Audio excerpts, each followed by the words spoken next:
This is Dr. Charles Parker, and you're listening to Core Brain Journal. It's a place where I connect both fresh discoveries and interesting different perspectives from advanced mind science with the realities of real people and everyday life down on Main Street. Well, welcome aboard, folks. Dr. Charles Parker here one more time for this meeting is going to roll your socks up and down, folks. This is not a casual meeting. It's going to be delightful. Our guest is a very entertaining, extremely bright guy who has a whole different perspective on comprehensive medicine. Dr. Zach Bush, thank you so much for joining us tonight. We appreciate it. And Dr. Chuck, just thrilled to be on with you, and I'm just so pleased at what you do in your patient population there in Virginia Beach. Thank you so much. Now, so what we're going to do here is talk a little bit about our sponsors on the front end. I hesitated for a moment because I'm so eager to talk to them. I had to jump back to, okay, I've got to wear my sponsorship hat a little bit and get that done. So we'll do that first. And then I'm going to introduce Dr. Bush to you. Zach lives in Charlottesville. He's a Virginia brother.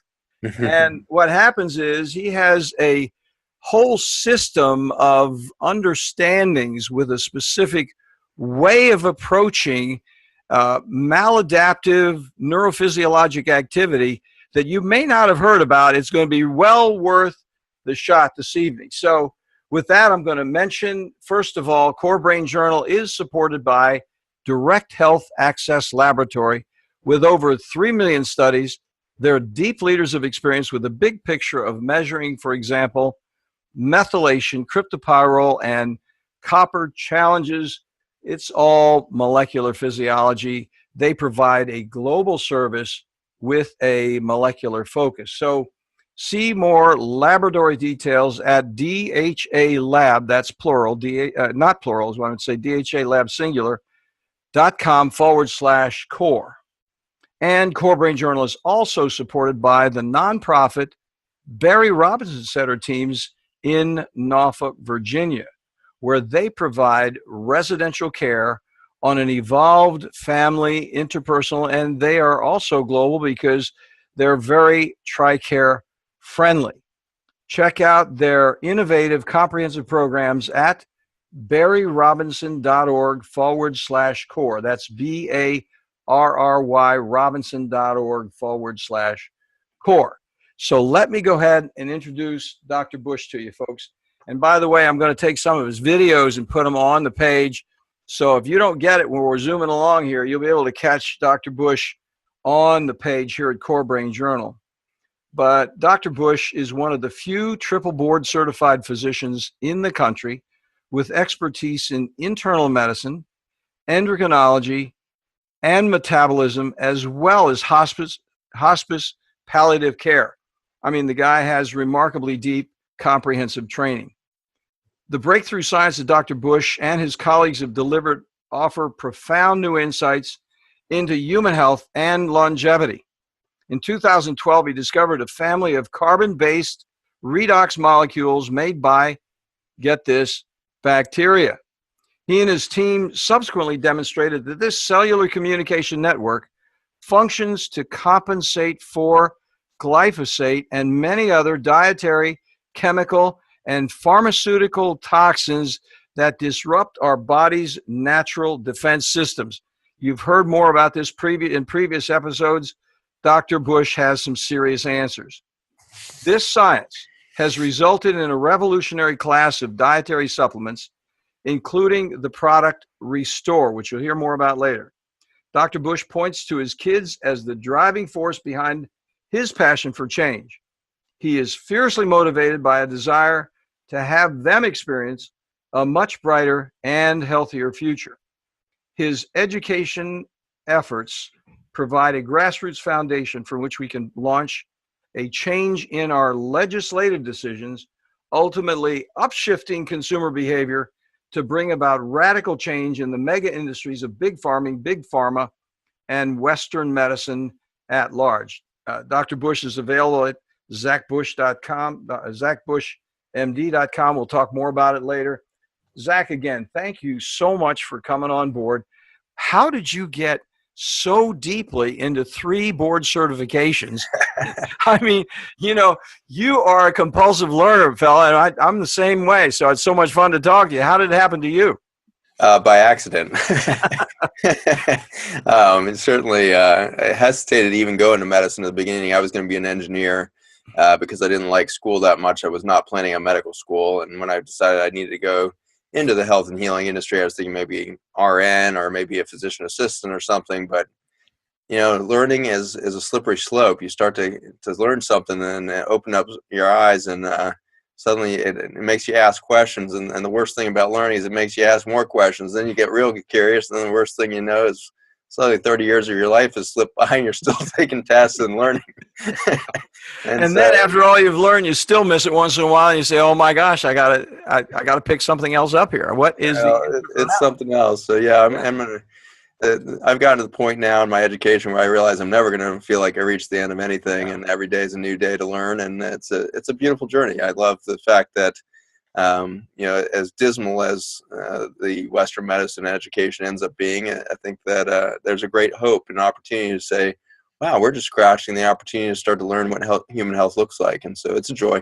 Yeah, it is. And right now is a transformational time. There's absolutely no question about it. I mean, I think this confluence of educational opportunities is taking place both with functional medicine and traditional medicine, where these two disciplines come together, as opposed to, hey, we're so far apart we can't talk, to how do we talk together and really take the peer-reviewed evidence, the good science on both sides, and actually put it together in a package that's going to work for humankind down the road. Absolutely. I love it. So tell us about the next step, which is we want to jump right there into the gut with you. I think that you have so many interesting things. Honestly, it's been hard for me to pull it all together because some of the things you're talking about are not familiar to me. And so I know they're not familiar to our audience. So we're looking forward to hearing about your journey from endocrinology, internal medicine, down to the relevance of gut for brain function, if you could. Yeah, I'll try to nutshell that one because that was about 10 years of my life. But so the journey looked something like, in clinic, I was seeing a lot of obesity, diabetes, type 2 diabetes, insulin resistance, cholesterol problems, heart disease, amputations from peripheral vascular disease and neuropathy, and all of the typical decline that we're seeing, unfortunately, in vast amount of the American public. And under the microscope in my laboratories, I was studying cancer and researching the mechanisms by which neuroendocrine cancer happens, and how we could perhaps use some very unique nutrients like vitamin A to kill those cancers. And so cancer research and kind of that end in one spectrum, and then the diabetes and metabolic and hormone disorders on the other. And over the course of a couple of weeks, and suddenly about 10 years ago, everything kind of came to a confluence. I'd been under the microscope staring at some cancer cells and suddenly realized I was running late for clinic, ran over to my clinic, jumped in my white coat and popped in like I was a real doctor and said, hey, I'm Dr. Bush. And there's a new patient. He had this huge diabetic ulcer in his ankle, and it was infected. And so I was debriding this thing in clinic, trying to just give this guy some hope of not having to go to the operating room to get his foot removed. And so I was debriding this thing, trying to figure out how deep this wound went. And suddenly, looking at this necrotic tissue and its relationship to the healthy tissue around it, realized I was looking at exactly the same thing as I had just been looking at under the microscope with cancer cells, the budding healthy cells. And suddenly realized that, oh my gosh, if this is the same thing, is anything different? Maybe every disease is actually the same thing. And in a nutshell, that's what happened, is you suddenly realize, wow, my training had put me in all these different things and triple board certified in all these little different areas, blah, blah, blah. That makes it sound like I was learning lots of different things. And I was being told everything was different.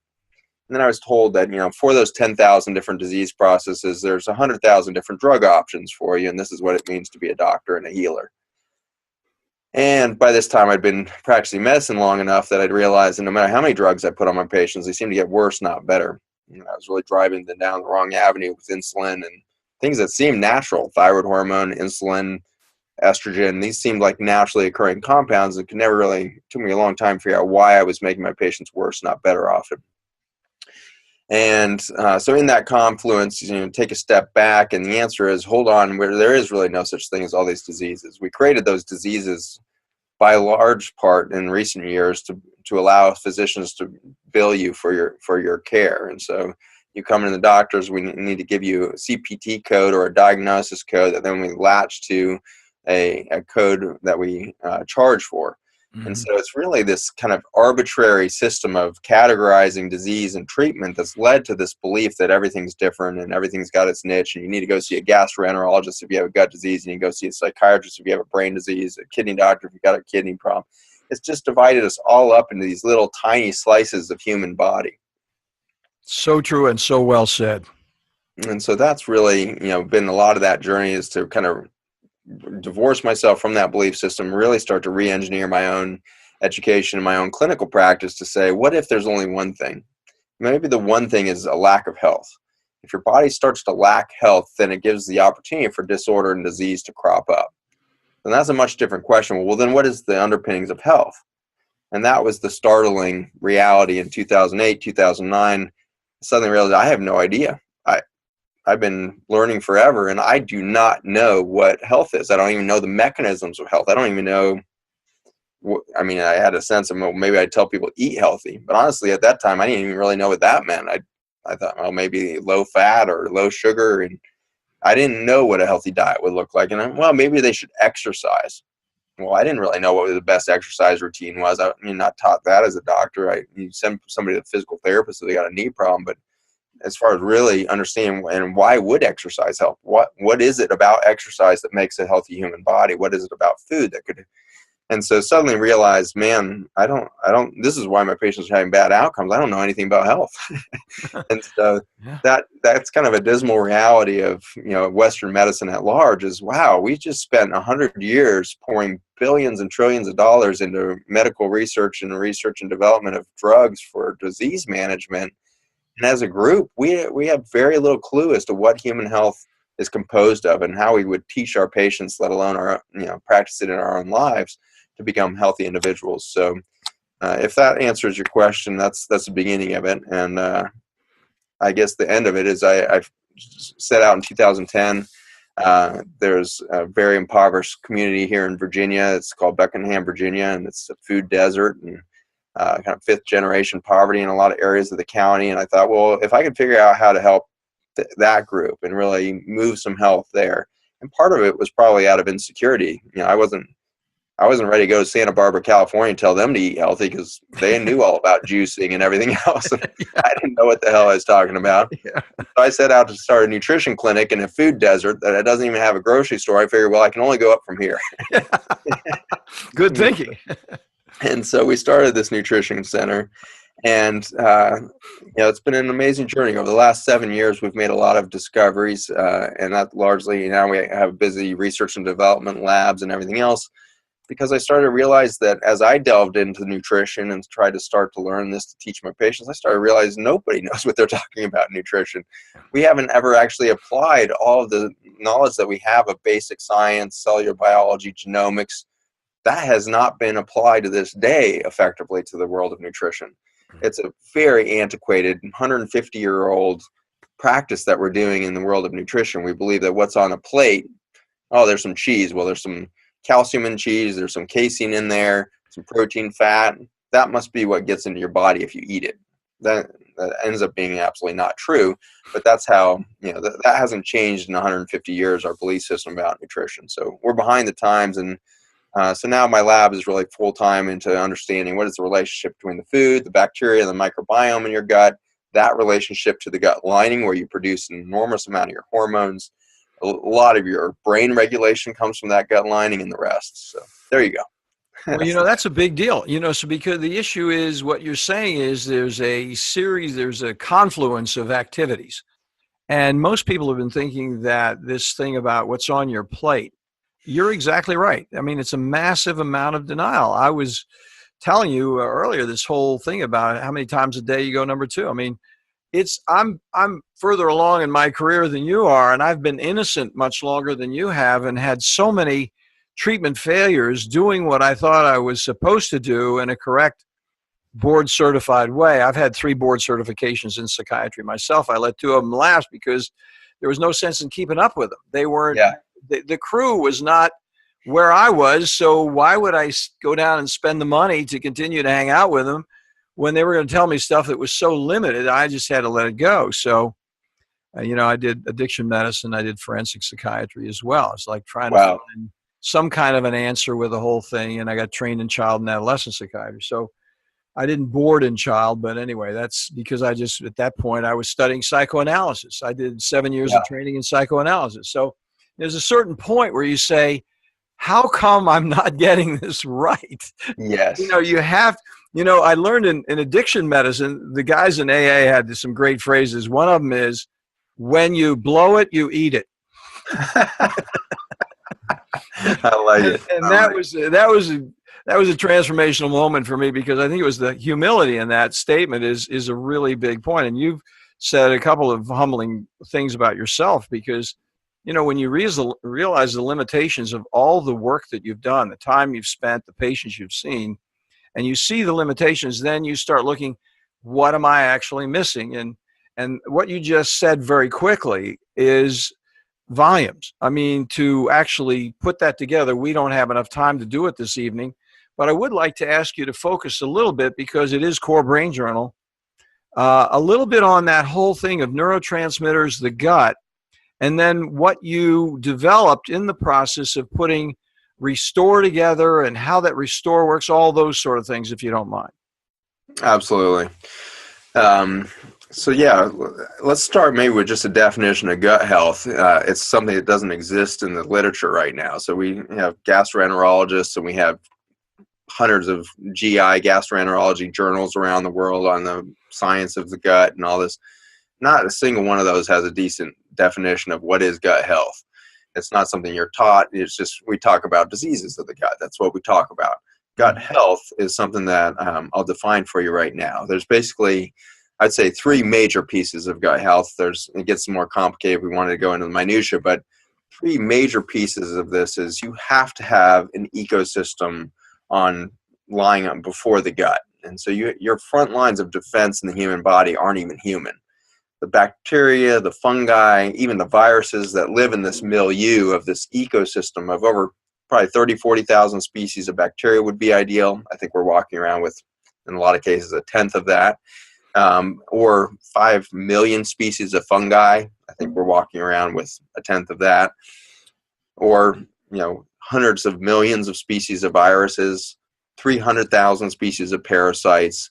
I mean, the size of this microbiome that we're surrounded by dwarfs the human imagination. It's something beyond our capacity to really understand the complexity of this beautiful ecosystem. But for your brain to start to wrap around this, maybe you've seen a jungle on TV or a coral reef, or maybe you've been to the jungle, or you've gone scuba diving or snorkeling. Imagine that coral reef and all of the different types of bacteria and fungi and all of the microbial life that lives in the coral that creates the colors, and then that has more bacteria and fungi that live on that, and then you have little tiny microorganisms that eat that, and fish, and then the fish are swimming around, and then there's whales, and you got just this whole ecosystem from micro to macro in a coral reef. And interestingly, your gut looks like coral reef. It's got these long, finger-like projections that come out and stick out into the ocean water, or in this case, the bacterial biome of your gut, where all the food is passing and nutrients are exchanging, and you got water exchanging through the system and being absorbed into the body, and electrolytes. It's just a beautiful, beautiful coral reef-like environment that a healthy gut is. So number 1, you need that diversity of life. Number 2, you need a very distinct boundary between the bacteria and the food and the inside of the body. And that boundary system of the human body is a macromembrane. It's a large membrane made up of over 1 trillion human cells. It's called epithelial lining. And it starts at your nasal membrane and runs all the way to the rectum. And so you've got this huge membrane that covers, if you were to stretch it out, 2 tennis courts in surface area. Massive. Compared to your skin only has 1.5 meters of surface area. That 2 tennis courts, you got this massive surface area, and it's protected by this tiny little thin membrane. It's actually only half the width of a human hair. So pluck your hair Imagine cutting that in half, and now that's the thickness of this cellophane-like layer that separates your body from the outside world. That's pretty terrifyingly remotely tiny. You know, you have this microscopic boundary that is the only defense between the bacteria, the fungi, and the chemicals in your food, the chemicals in your water, the pollution in the air you breathe, et cetera, et cetera. And so gut health is huge biodiversity and then a very intact membrane. You want this membrane to be intact and turning over quickly. You want it, in an ideal situation, every 72 hours, your whole gut lining is rebirthed. And so you want the constant renewal and regeneration of that cellophane layer of protection. Step 3 to gut health is you want to make sure you have very robust defenses behind that. And there's an immune system that lays behind your gut barrier system, and that is called the GALT, or gastrointestinal associated lymphatic tissue. That's where some 80% of your antibody production is made, and that's probably 60 to 70% of the entire immune system sitting right behind that cellophane layer of gut lining. If you have some injuries in there and you have a little bit of a breach of the wall and you get a little bit of invasion, your immune system activates, dumps some oxidant to kill any bacteria that may have gotten through, clean up the mess, clear some of the toxin, make an antibody to any foreign proteins that may have gotten in, etc. If you start to overwhelm that immune system and you're starting to leak all over that gut, now you get a big inflammatory response and now you've lost gut health again. So those are the 3 areas we can really lose gut health. Number 1, the bacterial biome, fungi, etc., the microbiome. Number 2, barrier system. Number 3, immune system sitting behind that. So that's kind of your general architecture. Now you asked very specifically, because we're with the Core Brain Journal here, where is the brain? What is the brain? The brain is an incredible network of neurons, and these neurons have, billions of connections to not just the brain in your head, but in this peripheral brain, if the peripheral nervous system, we have billions of connections of dendrites connecting out, and they're sensing the world around you. The brain itself is just a pile of mush. It doesn't have any sort of intelligence in and of itself. The only time it starts to have any activity that would equate to intelligence is its ability to absorb all of this information from the peripheral nervous system that's sensing your surroundings, and then start to channel that into experience or learning. And so my brain that contributes to my learning process is simply just a central processing chip that's taking in information, processing it, and putting back out information to the words that are coming out of my mouth, or my touch on a patient's back, or whatever it is. And so that brain we have come to think of as being kind of the big system that runs the show. You happen to be in an area of psychiatry, and you've been for your decades now. You've been experienced this incredible journey of how humans can thrive or literally kill themselves by the activity that's either present or lacking in the brain itself. It's been an extraordinary journey, and this journey started back in 1998 kind of time frame when I first got interested in something called psychoneuroendocrinology. And so it was my first signs that maybe I had a schizophrenic approach to my professional development. But this psychoneuroendocrinology was the study of how does psychological disease occur from neural changes that are in response to our endocrine or hormonal system. So I'm almost 30, that's 20 years into that journey of kind of understanding there's a relationship between those 3 events, or those 3 clinical manifestations. It was an amazing moment that a few years ago came to realize that all 3 of those, the psychology and the psychiatric disease or health, the neural system, and the hormonal control system were all dominated in its presence in the gut lining, not in the brain. That's a huge, amazing reality. You've maybe read journal articles about, or even in the lay press, you see articles now about the importance of the microbiome and blah, blah, blah. But what we're really saying here is it's not a gut-brain connection. The gut is the brain. In a lot of ways, the gut is starting to realize, whoa, we actually don't even have a brain. We just have a gut that then uses the brain to process all of this information. To give you a sense of how ridiculous this kind of imbalance between gut dominating the brain is you've likely heard of the neurotransmitter serotonin. Yes. Serotonin, obviously, even in the lay public, has been popularized by the drugs, which are serotonin reuptake inhibitors, or SSRIs.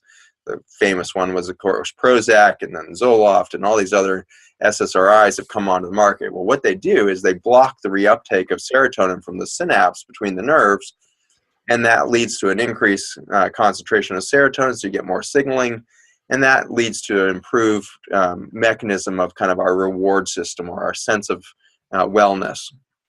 When your serotonin levels drop, you tend to get a decreased sense of wellness. You start to question self. You start to question your own value. You start to question, why are you here? All of these intense kind of existential questions that plague us as humans start to come to the forefront, and then we can slip into sleep disorder and depression and all kinds of different dysregulation of the brain. Amazingly, serotonin is now recognized to be produced 90% in the gut.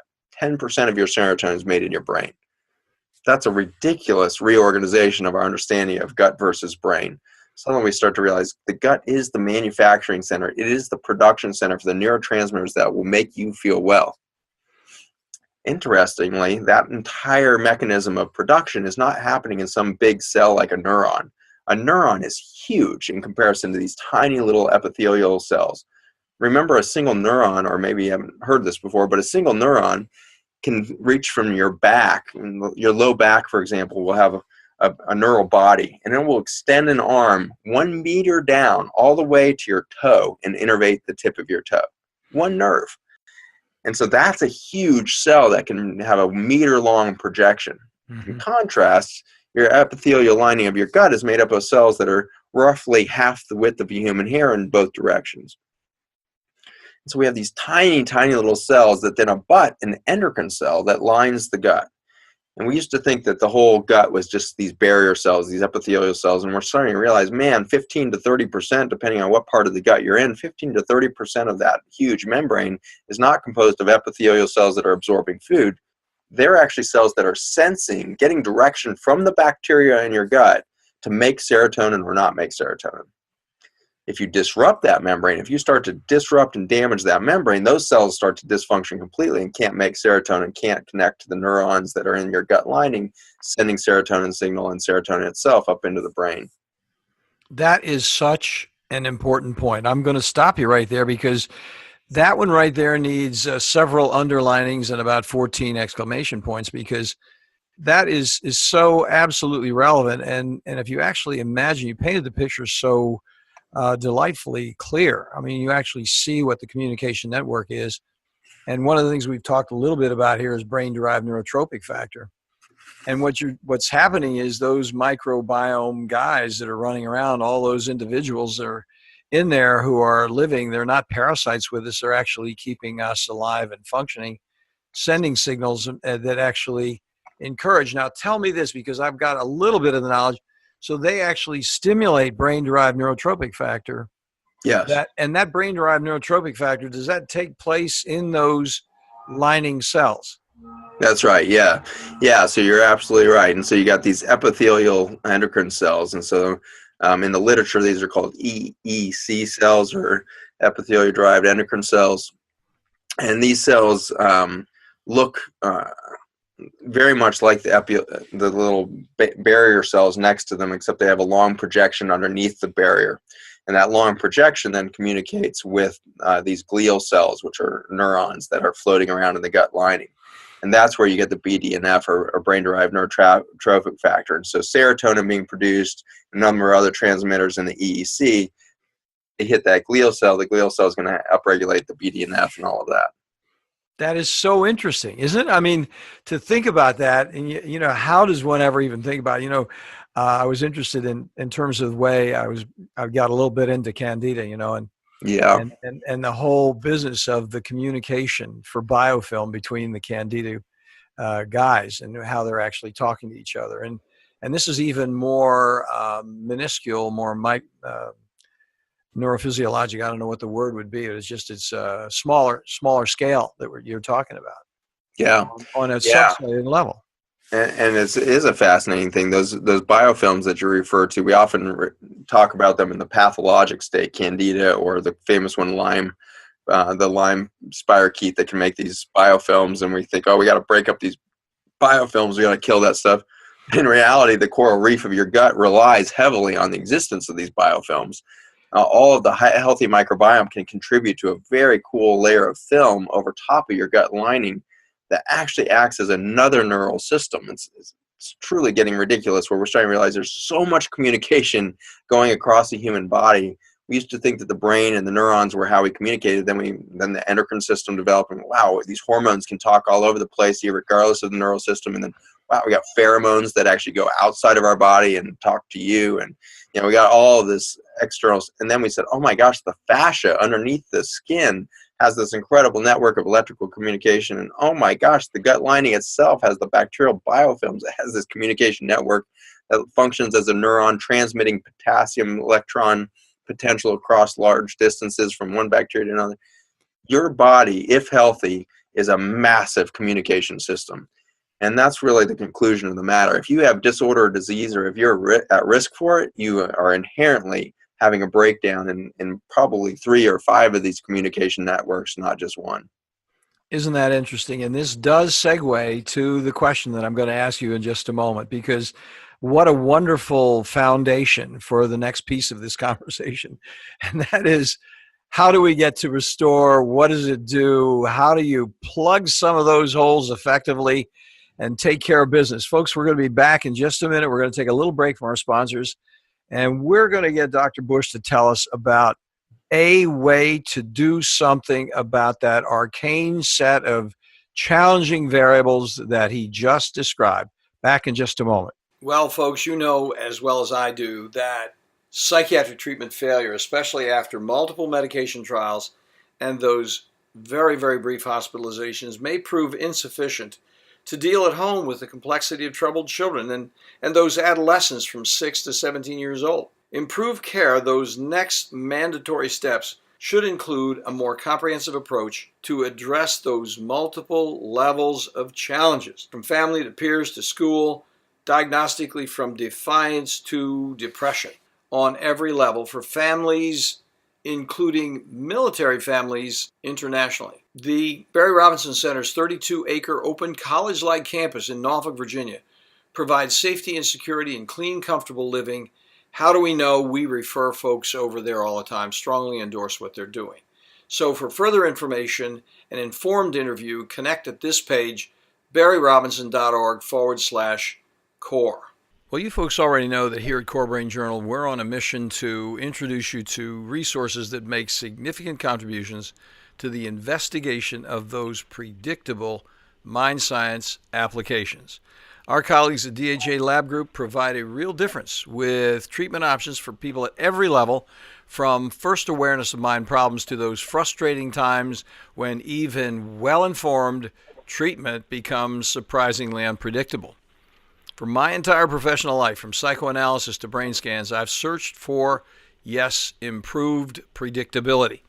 The good news for all of us, from professionals to patients, remarkably effective research offers useful, cost-effective, organic options far beyond guesswork with psychiatric medications alone. DHA lab tests measure unbalanced biomedical details through easily available testing, now available globally for a variety of molecular answers from, for example, methylation, copper, and cryptopyrrole challenges. Check in for more details at dhalab.com core. That's dhalab.com/core. Well, Zach, we're back, and I can't tell you how much I enjoy listening to you. You're so articulate, and you've got the language down so exceptionally clear. And I appreciate the fact that you take the time to give us the visuals. I mean, we don't have a picture, but you say it so articulately and so comprehensively. It's like we're swimming around in the gut with these guys, pointing at them and talking about them while you and I are innocently talking across the state of Virginia. It's pretty amazing. So take a moment before we get too much further along in this conversation and tell us about how you came to that next step. Folks, I was telling Dr. Bush that one of the reasons I was so excited about having him come on, because I had a dramatic, remarkable change with a person that I've been treating in my best, quote unquote, functional medicine, comprehensive psychiatry look at her. She was really psychotic when she came in with milk, and I thought I was doing a great job when I got that taken care of. Then I discovered other levels of problems with methylation, copper imbalances, and hormones. And then she came in one day and she was dramatically better, and she'd been on a product called Restore. I'm like, what in the heck is Restore? I hadn't heard about it before. And so then I began chasing it down, and that's one of the reasons I asked Dr. Bush to come on, because the fact that this patient of mine that I'd been working with for a long time in a lot of different ways got so dramatically better in such a short period of time, I said, I've just got to get this guy on so we can talk and he can share with us what that restore does regarding these various possible broken dysregulation communication networks. How does it actually work? Very good. Again, if I start answering that question, you're going to think I'm intelligent. So I want to back up for a moment and really point out that all of this was found by accident. And so, it's really, you can't invent a paradigm shift. Paradigm shifts happen to you. and so, that's true. And so this was a huge paradigm shift, not just for me, but just, for you now in your practice. We've got thousands of clinics across the world that are using this as a frontline management tool in their patient care, and we've got hundreds of stores across the country. It's just been a revolution out there. And so the paradigm shift that's happened started really actually by the speed that you just mentioned. So you've got a patient who's been suffering for 8-10 years from major depression, then psychosis, and then came out of psychosis, still having depression, anxiety, sleep problems, the works. And then suddenly you start some random liquid product that they swallow a teaspoon here and there a few times a day, and 2 weeks later they are a new person. Well, this started happening in my clinic. We developed this. I'll talk to you about what it is and how we came about it, but it was this fact that somebody could have that remarkable of a response. And in the case of my clinic, we were seeing people that were 60, 70, 80 years old that had literally had 6 decades of disorder, suddenly shifting to a healthy paradigm in days, not weeks. Yeah. And so this defied our understanding of biochemistry and cell biology. The neural processes that have to develop, the decay of the neural system in the temporal lobe, the side of your brain off near your ear there, to create major depression, anxiety, and psychosis, it takes years and years to develop. And as we know from medications and our experience with people with psychosis, and they're in and out of psych hospitals and it takes years and years to back them out of that. So what the heck could possibly underlie a revolution in health that could happen in days, not weeks, not months, not years? Yeah. And so that's the paradigm shift that we stumbled ourselves upon, and now it's taken us the last few years to really untangle what is the biology of health. And the cool story here is that health happens way faster than disease. And that's encouraging, because we are one sick puppy as a nation. Yeah, we are collapsing in human health. We currently have 1 in 2 adults in the United States suffering from major depression at some point in their adult life. So the lifetime prevalence of depression at 1 in 2 is in contrast to 1900, 1920, when Freud and his colleagues were really at the forefront of epidemiology and science and population medicine, and they had found that the rate of major depression in Europe and the US was around 1 in 100. So we went from 1 in 100 humans with major depression to 1 in 2 with lifetime prevalence of this condition in just a short 50, 60-year period. And so disease has happened to the vast majority of the population, and so it's good news that the health happens even faster. So to give you a sense of kind of what we found, we started again with nutrition. Nutrition, of course, was a situation where I was starting to learn that, oh man, if you could get nutrient density in the body, if you get lots of nutrients in there, you could do some really cool stuff.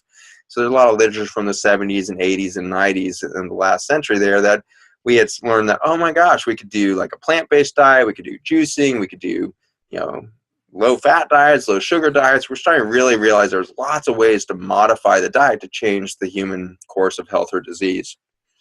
And so we dived into that and decided we're going to do a plant-based diet. There was a ton of science around this, large population studies, lots of anecdotal information, and some good basic science on how nutrients from plants could cure anything. So we set out in 2010, we started juicing everybody. I'm kind of an extremist, and so when I say I'm going to juice, it's like 4 pounds of kale for everybody. And so we were trying to turn everybody green with the amount of superfoods we were pounding into them. And we saw something amazing, that for about a third of those people, we'd see this immediate, remarkable transformation.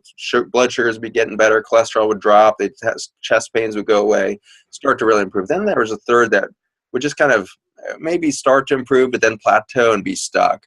And then there was a third that on health food were getting sicker. inflammation going up, feeling more bloating, more mood disorder, more fatigue, more aching in the morning. That was the group that led to the paradigm shift.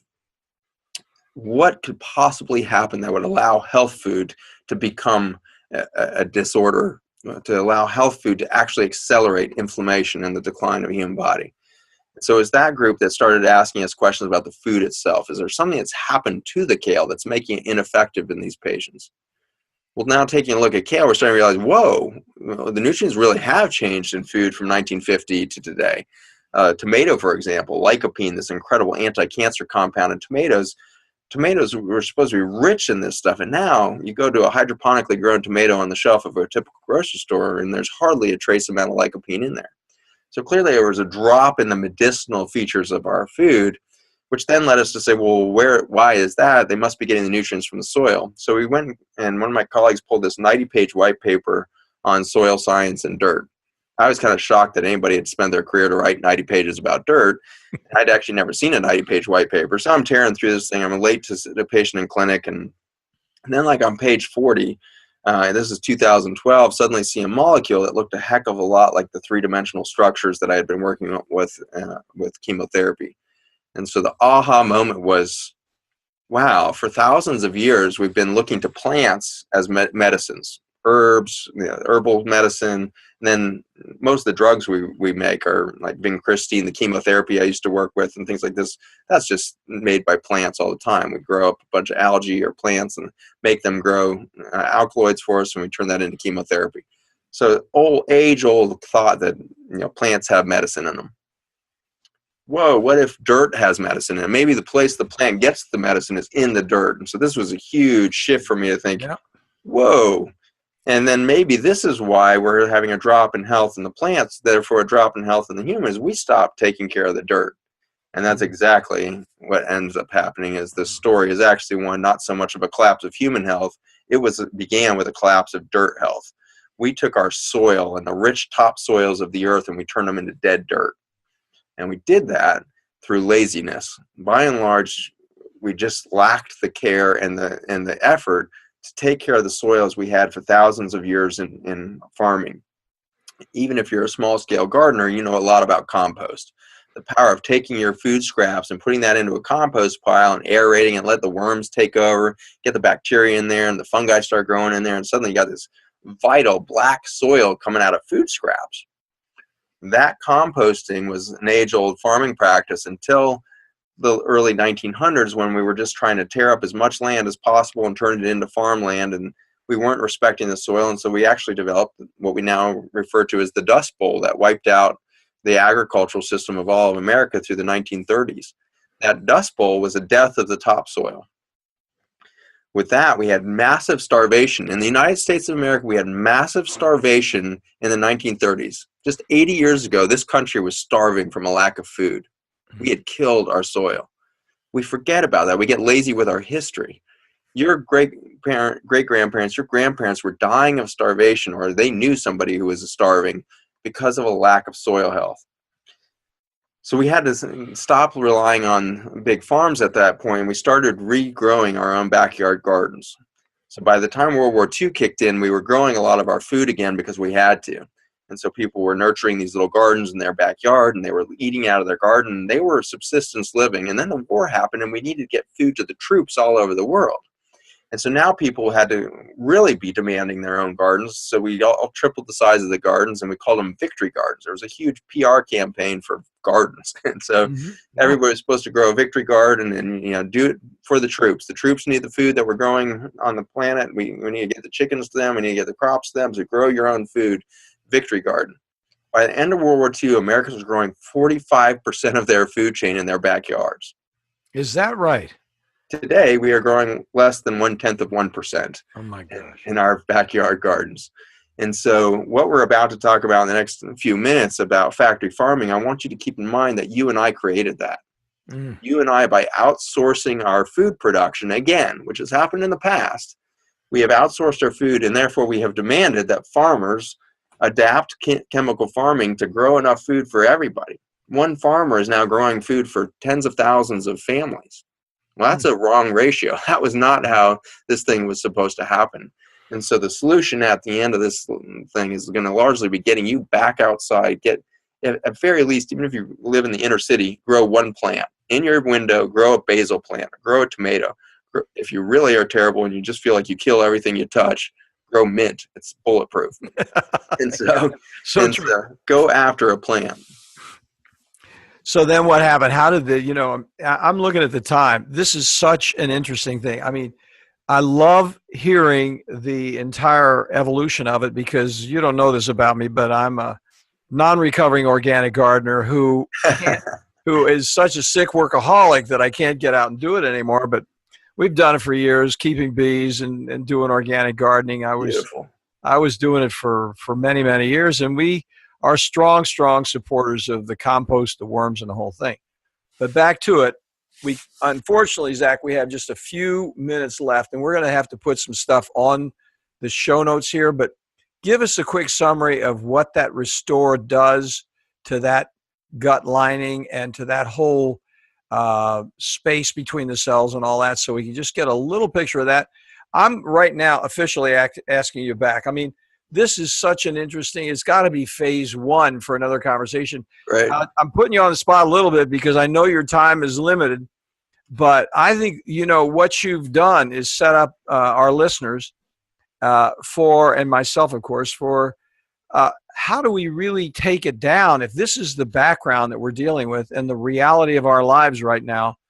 What do we do with all of these suffering individuals that have this whole, starting with the gut serotonin problem, which is pervasive, treatment failure with psych meds?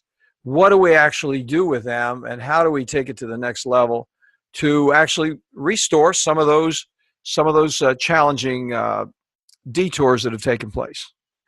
So the secret ends up being right back in that soil. So if we go back 50 million years ago, which is what we now do with our laboratories, we extract the carbon molecules that are made by bacteria and fungi as a communication network. So we've talked a lot about the importance of communication and cellular function. The bacteria and fungi make these molecules that we discovered back in 2012. Those molecules, when put into a large population and variety, each species of bacteria and fungi making their own subset of these carbon snowflakes, when you put those into play, they act as the wireless communication network between the whole system. And so the bacteria themselves, the fungi talking to the bacteria talking to the viruses, all of this, but more importantly, the bacteria talking to those endocrine cells that will now make serotonin.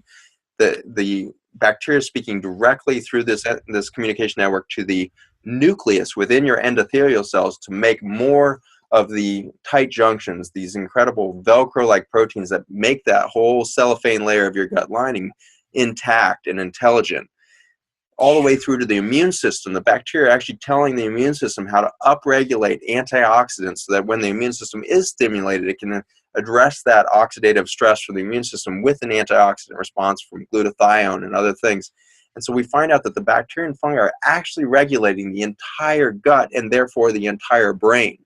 It's a fascinating reality that if you take an antibiotic today, you just took away the front line of defense and weakened a couple layers deeper of gut health, therefore your brain health. And so it's not unusual for you to develop a major depression or anxiety or sleep disorder within 2 weeks of you starting an antibiotic. The main antibiotic you eat is not from your doctor. The main antibiotic you consume on a daily basis is called glyphosate, which is Roundup. Roundup, that weed killer that we genetically modified our corn, soybean, beets, etc. to handle. So now we're spraying our entire fields of food with a chemical that actually functions not as a weed killer, as an antibiotic, as an antifungal, as an antiparasite. It kills every single celled organism it can find, and it kills the plants. We genetically modify our corn and soybeans so they can resist this thing and survive long enough to turn out an ear of corn. But that ear of corn is now full of that chemical that has blocked its ability to make nutrient, and it's now growing in a soil that's devoid of bacteria and fungi and lacking that communication network. So Restore is this incredible experience of reintroducing what the soil had for millions of years, and then humans came along and wiped it out in a short 100 years. So we're just giving back the intelligence of a communication network between bacteria and fungi in the gut and the brain, giving back that foundation of health. It's an extraordinary journey back into nature and finding out that Mother Earth is profoundly graceful. Here we are dumping now somewhere around 4.5 billion pounds of glyphosate and Roundup into our soils worldwide. We are killing our soil. And Mother Earth had the kindness and the gentleness to say, well, 50 million years ago, we're going to plant in there the antidote to that Roundup. We're going to put into the soil something that when you make your biggest mistake and you kill the very soil you live by, here's your antidote. It is soil. It's a gift from the bacteria and the fungi. That's what we found in Restore, and it's been an extraordinary, humbling journey since then. Un-doggone believable. I'm telling you. You know, you still are actually, and I'm sorry to bug you about this because I don't know you personally, okay? But I do want you back. I mean, because really, you just set us up for volume 2. I mean, really, we're just now, and I think if you could say some more about that at a later date, because we're just right here at a time where I've got to run, unfortunately. And Zach, before we leave, I'm sorry to cut you off, but tell us where we can reach you. I'm going to have all this in the show notes, but if we hear it from you, then they'll drive back to the show notes, because you just came right to the point here about what we need to do about it. And we need just a little more information about where we can connect. That's through your website, and how we can take this to the next level. So absolutely. So on the product Restore, the website is restore4life.com. restoreforlife.com. And then for more science and more of my lectures and more discussion and podcasts and everything else, you can go to Zach, Z-A-C-H, Bush, B-U-S-H, MD.com. Zach, we're going to have you back, buddy. I mean, I'm going to do what I can to manipulate you to do it. I know you're a busy guy. I can't tell you how much I appreciate you coming on board, because this has been, and actually, folks, what I'm going to do is put a video that's going to be somewhat helpful in terms of the explanation. So when you go there, you'll have a little more from Zach. Thank you so much, Zach. You have a good evening. Best of health to all of you. You too, buddy. See you. Thanks for listening to Core Brain Journal. We're working every day behind the scenes to bring you reports that connect research benches with those street trenches. Here we share the complexity of mind science because, as you know, details really do matter. One of the most pervasive, misunderstood challenges is how commonplace medications, like those written for ADHD, are used so regularly without clear guidelines. If you think you'd like more specifics, take a minute to download my 2-page PDF packed with video links and references on the absolute essentials of how to start ADHD medications. They're easily available at corebrainjournal.com/start. Thanks for listening. Do connect and stay tuned. Together we can make a difference.